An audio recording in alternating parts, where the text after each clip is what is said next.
the coldness in her voice was worse. "Your sister's family gets the guest room. You can sleep on the floor," she said, tossing 2 thin sleeping bags at my feet. My 6-year-old daughter, Lily, looked up at me, shivering, clutching her teddy bear to her chest. Behind my mother, my sister laughed, swirling her wine. "Should have booked a hotel, sweetie." I didn't yell. I didn't argue. I looked at my child kneeling on that hardwood, knelt down beside her, and whispered, "Pack your things, babies." We walked out into the dark at 11 p.m. My mother thought she had successfully put me in my place to favor her golden child. What she didn't know was that I held the keys to the one thing she desperately needed. 3 days later, she discovered what I quietly canceled. 98 missed calls later, she was on her knees begging. My name is Amber, and at 28 years old, I finally learned what it means to be the completely invisible child. For as long as I can remember, my family had a very strict, unwritten rule. My older sister, Chloe, was the golden star who deserved the world, and I was simply the background noise. If Chloe scraped her knee, the entire household stopped rotating. If I won an academic scholarship, it was met with a distracted nod and a reminder to set the dinner table. I spent a long time believing that if I just worked harder, became more self-sufficient, and caused absolutely zero trouble, my mother would eventually look at me with that same pride. But things change when you have a child of your own. My 6-year-old daughter, Lily, is the absolute center of my universe. She has these big, innocent eyes and a heart so pure it makes me want to shield her from every harsh edge of this world. Because I grew up constantly starved for validation, I made a silent promise the day Lily was born that she would never, ever feel second best. I built a beautiful, independent life for us, completely free from the toxic shadows of my childhood. Yet a small, naive part of me still hoped that my mother could be a real grandmother to Lily, that the generational favoritism would stop with me. I was completely wrong. My mother didn't change. She just found a new target for her cold disregard. The phone call came out of nowhere on a Tuesday afternoon, my mother's voice dripping with an unusual warmth that immediately made me uneasy. She was organizing a massive family reunion at her house, insisting that absolutely everyone had to be there because, as she so dramatically put it, family is everything. I hesitated at first, remembering the exhaustion of past gatherings, but she quickly began to plead, using my daughter as her ultimate leverage. She told me how much she missed seeing Lily, how the family wouldn't be complete without her, and how precious these memories would be for a 6-year-old growing up. Against my better judgment, that old, familiar desire to please her sparked up inside me, and I finally agreed to go. I took 2 days off from work, packed up our bags, and drove for nearly 4 long hours to get to her house, trying to build up the excitement for Lily the entire way. But the second I stepped through her front door, the warm illusion shattered completely. My mother barely offered me a distracted glance, her eyes already sweeping right past us as she fretted over the menu and the decorations. There was no real hug for Lily, no genuine welcome, just an immediate laundry list of demands and chores she wanted me to help with before the other guests arrived. I could feel that same heavy, suffocating weight from my teenage years settling right back onto my shoulders, a clear and chilling signal that nothing had changed.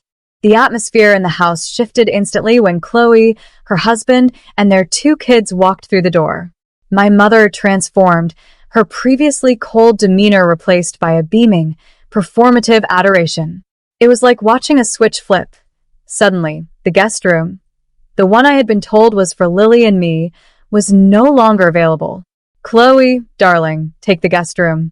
You need your comfort," Mom chirped, barely sparing me a glance.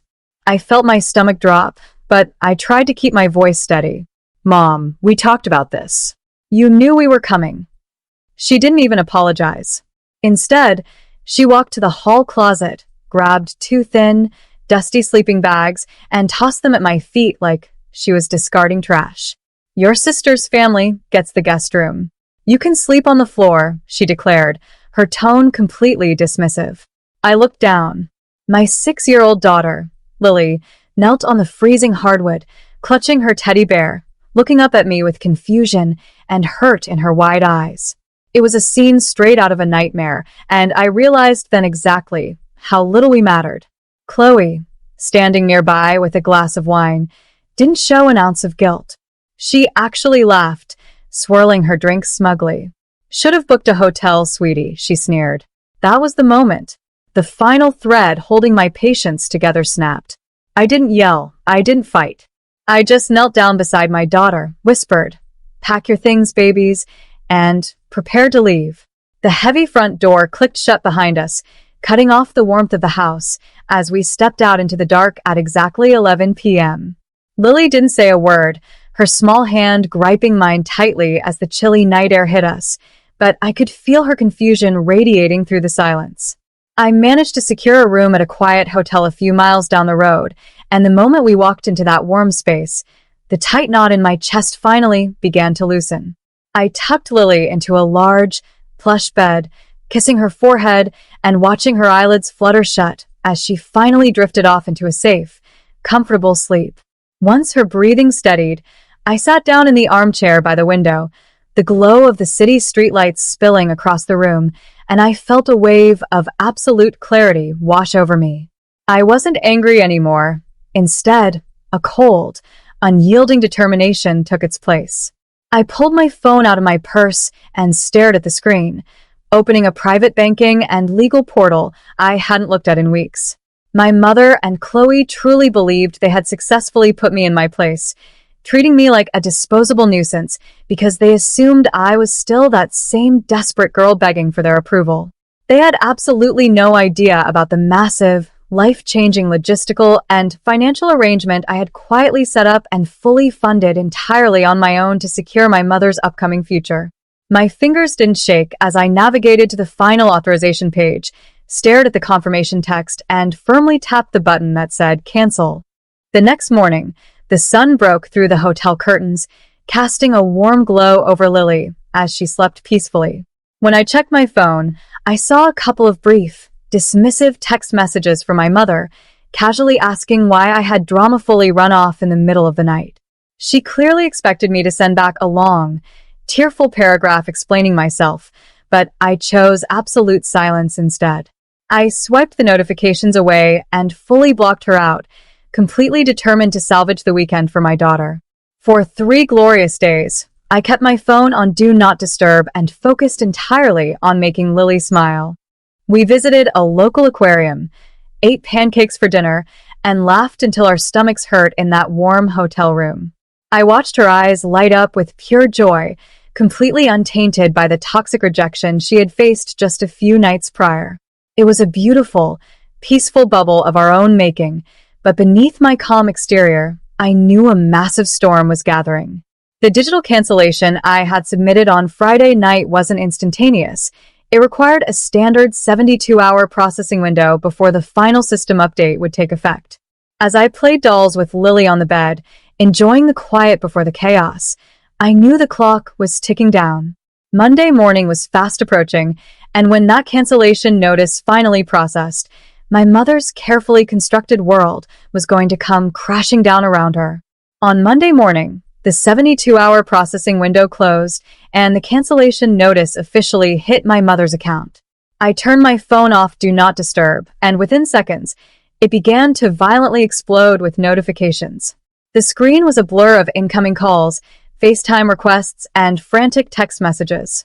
To understand why she was panicking, you have to know what I had quietly canceled. My mother had been living in a beautiful, upscale retirement villa that she absolutely loved, boasting to all her friends about her luxurious lifestyle. What she never told anyone was that she couldn't afford it on her own. I was the one who had fully funded the lease, paying a massive multi-year down payment and setting up an automatic monthly transfer to cover her expenses. More than that, she and Chloe had recently pressured me into co-signing and financially backing a huge business loan for a boutique Chloe wanted to open. They thought they could treat me like garbage and still rely on my bank account to fund their dreams. But with a few taps, I had revoked my backing on the business loan and completely terminated the lease on the retirement villa. The financial dominoes fell instantly. Without my signature, Chloe's business loan was immediately denied, ruining her plans, and my mother was given a formal notice that she had 30 days to vacate the villa. The sheer audacity of their entitlement was replaced by pure, unadulterated panic. My phone log was a terrifying testament to their desperation, showing a staggering 98 missed calls. They finally realized that by throwing me and my daughter onto the freezing floor, they had effectively thrown their own lives straight into the trash. On Monday afternoon, I finally slid the screen to answer my mother's 99th call. The arrogant, patronizing woman from Friday night was completely gone. In her place was a broken, weeping mess, openly begging me to reverse the cancellations. She sobbed into the receiver, screaming that Chloe's business was ruined and that she was facing the utter humiliation of being kicked out of her upscale community. I listened to her frantic apologies and her desperate excuses for over 2 minutes without interrupting once. When she finally ran out of breath, I let out a slow, calm sigh.